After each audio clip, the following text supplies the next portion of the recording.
This is the disturbing case of the body at the bottom of the pool. In 2011, 36-year-old Marie Joseph was enjoying a day out at a local swimming pool in Massachusetts. During the day, she actually went down a water slide and collided with a little boy. She had seemingly hit her head, and the boy decided to go and tell some lifeguards what happened. He actually told two separate lifeguards. The first one told him that he was on his break, and the second lifeguard just evidently did not follow this up.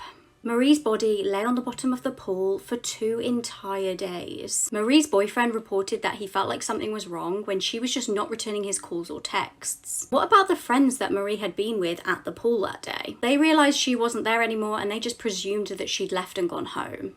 2 health inspectors reportedly visited the pool and found that the water was incredibly cloudy. They believe that this played a major role in why her body was undiscovered, just laying under the water for days.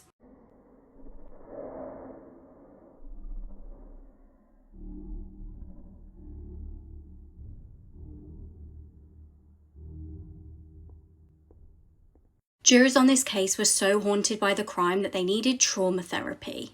In March 2018, 38-year-old Veronica Youngblood from Virginia was arrested. On the night in question, she had given her daughters gummies laced with a sleeping aid.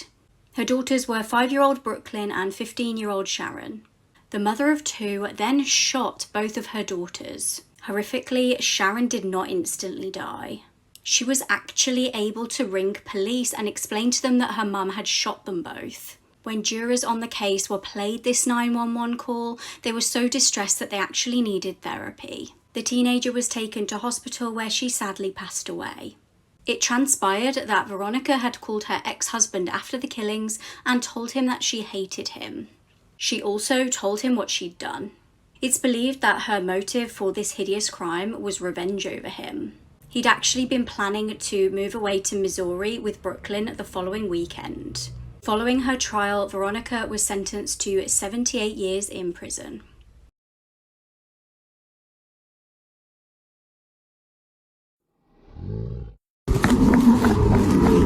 This is the man that was sitting next to the woman on the plane, and I'm going to show you guys the footage from the body cams of the police officers when they talked to him. Yeah, she just pushing me like, are you at the part of the, I don't know who's talking to in the phone. Okay. So I was just sitting right here, and she just coming to me. Pushing me, and then she just... Did she say anything before that to you? No? No. And you didn't say anything to her? No. Are you okay? You hurt? Yeah. No, I'm okay. You sure? Okay, yeah. Okay. I held my flight, so it's just going to be like 20 minutes. Okay.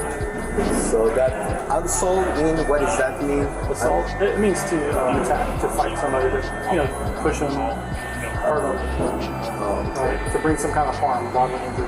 Right. Does that make sense? Yeah. Okay. No, she didn't. She just pushed me. You don't want to do anything about it? It's okay. Okay. All right. I'm okay. Do you mind if I get your information real quick? Yeah.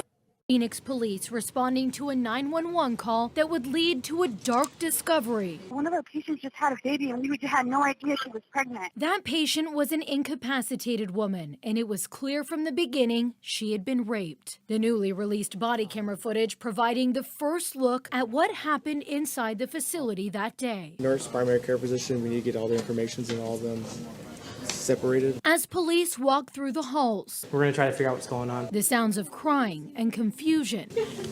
Nobody knew the woman was pregnant until she was giving birth. She never goes home. As far as I know, I've never seen her go home at all. Do you guys have any email? Because I guess what we're trying to figure out is Yeah, I understand. We have staff or anyone that has male access. staff, but Yeah. it's only female care only. Okay, so no males ever go into her room, allegedly. Police would soon find out that wasn't true. Despite the patient's file stating she should only have female caregivers, she was sexually assaulted by Nathan Sutherland, a male night nurse working within these walls. We only have 2. We never have them on this side. DNA confirmed Sutherland was responsible, and he was sentenced to 10 years in prison. This teenager sent a disturbing text to her mum before going missing. What happened next is horrifying. Alicia Bell was just 18 years old when she left her mum's house to go to a relative's in Ohio. It was the 23rd of July, 2015.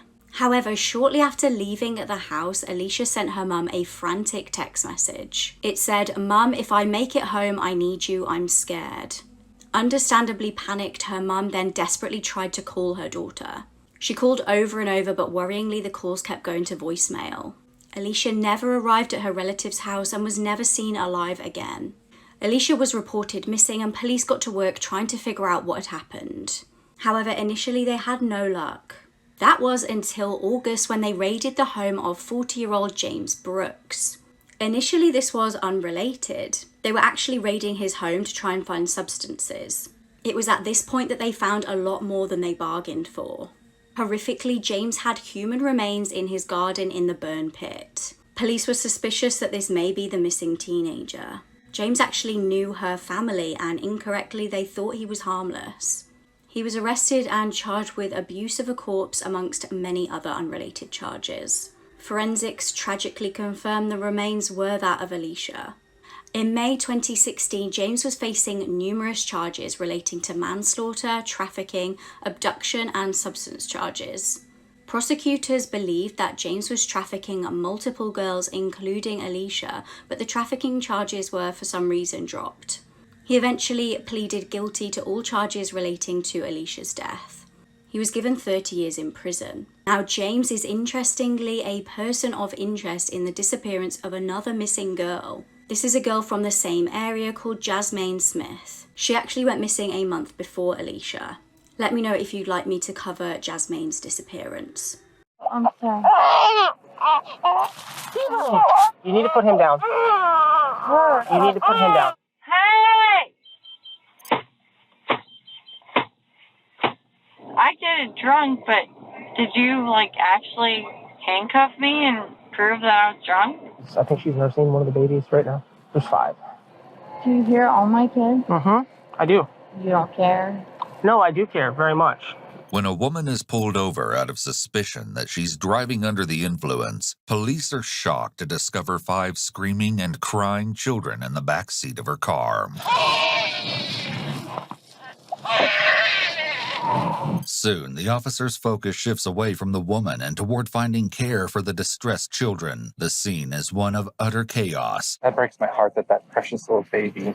It's April 23rd, 2023, and it's a calm, cool Monday night in the peaceful family community of Newberry, Florida. Yet, when a woman looks out her window, she finds her backyard aglow in the lights of a car parked haphazardly in her yard. The driver of the car, 29-year-old Samantha Fletcher, stumbles through the grass, aimlessly peering in the windows and the door of the home. Startled, the homeowner calls 911 about the suspicious driver. When officers arrive at the residence, Samantha has already driven off into the night. Fortunately, it doesn't take officers long to locate her. They find Samantha driving down a rural stretch of road and are only able to stop her after they use their cruiser to box her in.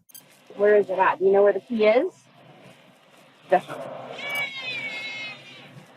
Sweetheart, hang on just a minute, okay? Do you know where the key is? No. Okay, can you step out for just a minute? Let me find the key and let me make sure your kids are okay. Do you know where you're at? Yes. Where are you at? Do you know where you're at? Yes. Where?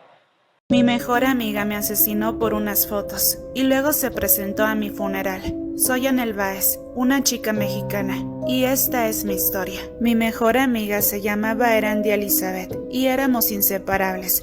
A los 16 años estudiábamos en la preparatoria. Un día inesperado mi amiga y yo tuvimos un tropiezo en nuestra relación. Ese día yo publiqué en mi perfil de Facebook unas fotos de ella, pero nunca pensé que le ofendería tanto. Nunca haría algo malo que pudiera lastimar a mi amiga Elizabeth. Ella nunca me perdonó porque pensó que las fotos eran inapropiadas y que, según ella, presentaban situaciones comprometedoras con uno de sus compañeros de clases. Mi amiga empezó a publicarme espantosos mensajes en Twitter. Uno de ellos decía: "No digo nada, pero en mi mente ya terminé contigo cruelmente", y como ese, varios mensajes fueron publicados.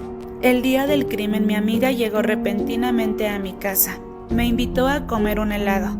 Yo pensé que quería disculparse por todo y la dejé pasar a mi casa. Después de hablar un rato, ella se dirigió a la cocina y yo me quedé acostada viendo la tele. De repente sentí cómo me apuñaló por la espalda 60 veces hasta dejarme sin vida. Luego, como si nada, ella trató de limpiar la escena del crimen. Después de que mi amiga cometió el crimen, fue a su casa y publicó en su Twitter: Dios mío, ¿qué hice? Eras mi mejor amiga y te amaba. Las horas que estuvo presente en mi velorio estuvo callada y con la mirada perdida. No se acercó nunca a verme. En mi caso no se hizo justicia. Mi amiga alcanzó tan solo una pena máxima de 7 años por ser menor de edad. Espero que mi historia ayude para que las amistades de todos los menores de edad sean supervisados por sus padres, así como las redes sociales que manejan. La confianza y comunicación deben estar presentes para evitar casos tan terribles como el mío.